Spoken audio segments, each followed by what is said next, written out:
నమస్తే అండి. ఇవాళ మనం వినబోయే కథ ఆమె కవ్వించింది. రచించిన వారు తాత మోహనకృష్ణ గారు. బాగా తగ్గించమంటారా సార్, లేక మీడియంలో చెయ్యనా అన్నాడు రాము. మీడియంలో చేసి కొంచెం తల బాగా మసాజ్ చేయి రాము. అదేంటి సార్, ఎప్పుడూ లేనిది మసాజ్ కూడా అడుగుతున్నారు? ఏవో టెన్షన్స్ రాము, ఏం చెయ్యమంటావు? ఈ రోజుల్లో టెన్షన్స్ అందరికీ కామన్ అయిపోయాయి సార్. నాకు టైం అవుతుంది, కాస్త త్వరగా చెయ్యి రాము. అలాగే సార్, అలాగే కూర్చోండి, 10 నిమిషాలు అయిపోతుంది. ఈలోపు ఆ సెలూన్ బయట నుండి ఒక అందమైన గొంతు, బాబూ ఖాళీ ఉందా? మా అబ్బాయికి హెయిర్ కట్ చెయ్యాలి.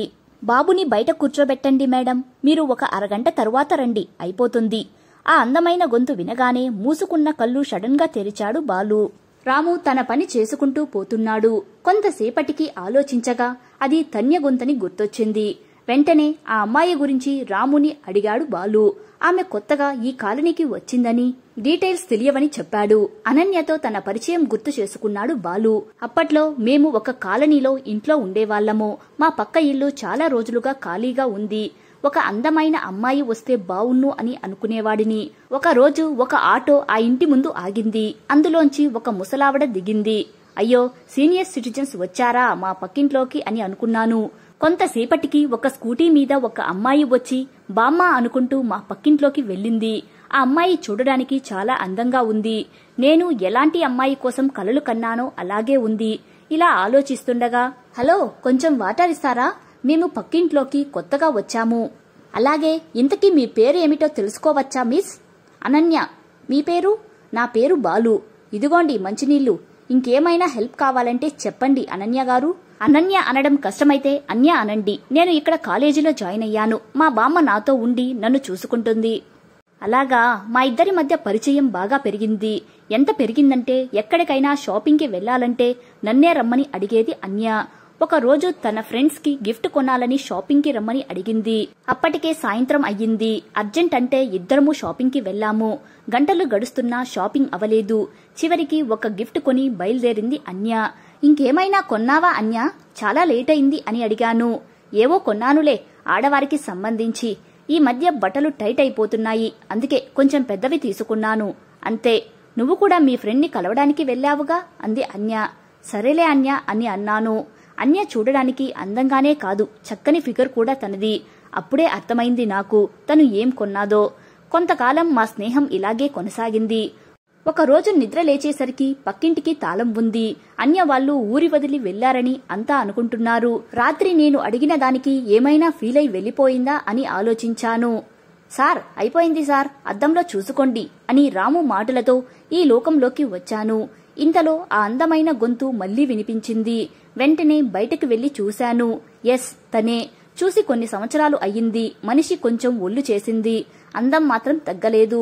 అన్యా అని గట్టిగా పిలిచాను. వెనుకకు తిరిగి చూసినా తన కళ్ళలో ఏదో ఆనందం కనిపించింది. నన్ను గుర్తుపట్టావా? ఎలా ఉన్నావు? నిన్ను మర్చిపోగలనా బాలు? అన్యా, ఆ రోజు ఊరి వదిలి ఎందుకు వెళ్లిపోయావు? ఆ రోజు మా నాన్నకు ఒంట్లో బాగోలేదని అమ్మ ఫోన్ చేసి వెంటనే రమ్మంటే వెళ్లాము. మళ్లీ రాలేదు. ఇంతకీ ఏం జరిగింది? మా నాన్న మా బావతో పెళ్లి ఫిక్స్ చేసేశాడు. ఒప్పుకోకపోతే తన మీద ఒట్టు అన్నాడు. తప్పక పెళ్లికి ఒప్పుకున్నాను.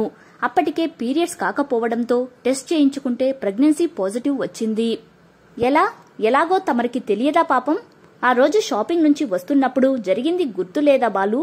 ఆ రోజు షాపింగ్ చేసి తిరిగి వస్తున్న మనకు అనుకోకుండా వర్షం రావడంతో బస్టాప్లోకి వెళ్లి నిల్చున్నాము. అప్పటికే మీ ఫ్రెండ్తో మందు తాగిన మత్తులో నువ్వున్నావు.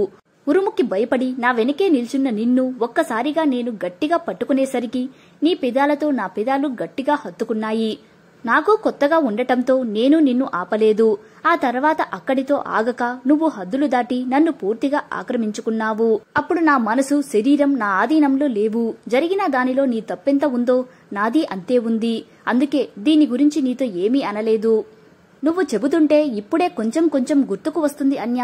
ఆ రోజు మైకంలో ఉన్న నేను తడిసిన బట్టలలో నీ ఒంపు సొంపులు చూడగానే నన్ను నేను కంట్రోల్ చేసుకోలేకపోయాను. నన్ను క్షమించు అన్య, ఇదంతా నాకు అస్సలు గుర్తులేదు.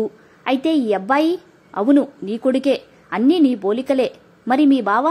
మా బావతో పెళ్లైన కొన్ని రోజులకే తను యాక్సిడెంట్లో చనిపోయాడు. నిన్ను వెతుక్కుంటూ మళ్లీ ఈ ఊరు వచ్చాను. ఇప్పటికి నువ్వు కనిపించావు బాలు. నేనంటే ఇంత ఇష్టమా అన్య? నీతో పొందిన సుఖం ఇంకెవరితో ఊహించుకోలేను. అందుకే మా బావను కూడా దగ్గరకు రానివ్వలేదు. జీవితాంతం నీ పక్కన చోటు, నీతో సుఖం కావాలి. ఒక్క మాటతో చెప్పాలంటే నాకు నువ్వే కావాలి బాలు. అలాగే అన్య అని గట్టిగా వాటేసుకున్నాడు బాలు. కథ నచ్చితే లైక్ చేయండి. ఇలాంటి మరిన్ని వీడియోస్ కోసం మన ఛానల్ని సబ్స్క్రైబ్ చేసుకోండి. మరో మంచి కథతో మళ్ళీ కలుద్దాం. Thank you.